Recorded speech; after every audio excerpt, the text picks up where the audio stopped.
네, 안녕하세요. 모두가 행복한 연세병원 병원장 전성환입니다. 오늘은 고령의 방광암 환자분에 대한 사례를 좀 이야기하려고 합니다. 치료를 받으시다가 치료도 힘들고 체력도 안 돼서 이제 호스피스 권유를 받으셨던 분이신데 여러 가지 치료를 병행을 해서 그래도 지금까지 잘 건강하게 살고 계셔서 좀 고령의 환자분이 오셨을 때 치료 전략에 대해서 좀 소개를 시켜드리려고 합니다. 이분은 한 3년 전쯤에 이제 방광암 진단을 받으시고 이제 수술을 받으셨어요. 이제 방광의 이제 일부분을 절제를 하셨고 잘 지내시다가 폐 쪽에 조금 임파절하고 방광의 새로운 부분에 병이 다시 재발이 되셨어요. 그리고 복막에도 약간 이제 전이가 되셔가지고 겜사이타빈, 시스플라틴이라는 항암제를 이제 하시고 그래도 반응이 좋으셔서 암이 좀 줄어든 상태로 아벨루맙이라고 하는 면역 치료제가 있어요. 면역 관문 억제제라고 하는데 이 치료를 이제 유지요법으로 하고 계셨었어요. 근데 이제 갑자기 혈뇨가 나오고 방광 부위가 좀 더 안 좋아지면서 병은 좀 나빠진 상태셨고 혈뇨가 진짜 너무 심해서 완전히 그 유관적으로 봐도 막 피가 철철 날 정도로 굉장히 심하셔가지고 헤모글로빈이라는 수치가 있는데 정상 피의 한 반 정도로 떨어지셔가지고 치료받으신 응급실에 가셔가지고 불행 중 다행히도 그래도 색전술이 있어요. 그 피나는 데를 이렇게 들어가서 막는 그런 이제 시술을 통해서 혈뇨가 많이 개선된 상태로 이제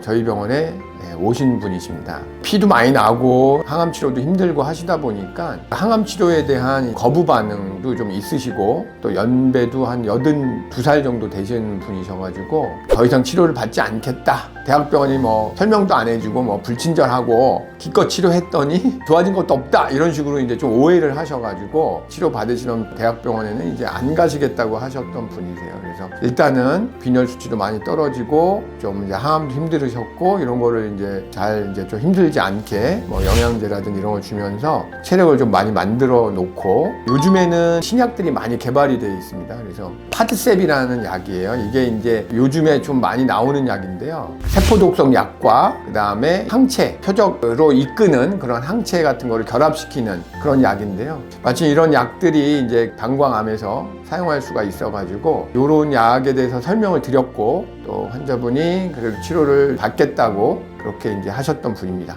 여기도 이제 세포독성 항암제가 포함되어 있는 약이기 때문에 체력 관리를 잘 해드리면서 암을 줄일 수 있는 여러 가지 치료를 같이 병행하면서 치료를 잘 받으셨습니다. 이게 이제 일주일마다 맞고 한 주 쉬고 이런 사이클이거든요.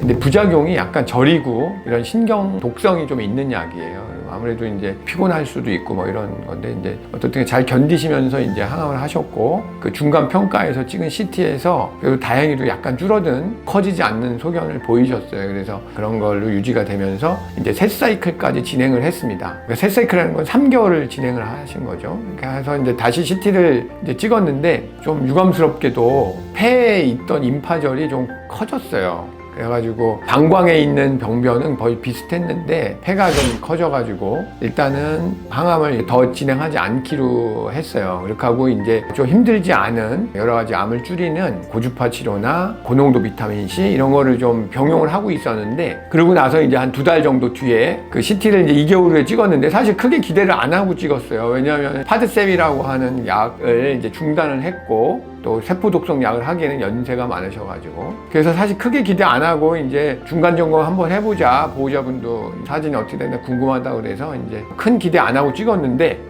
폐에 있는 임파절이 줄어들었어요.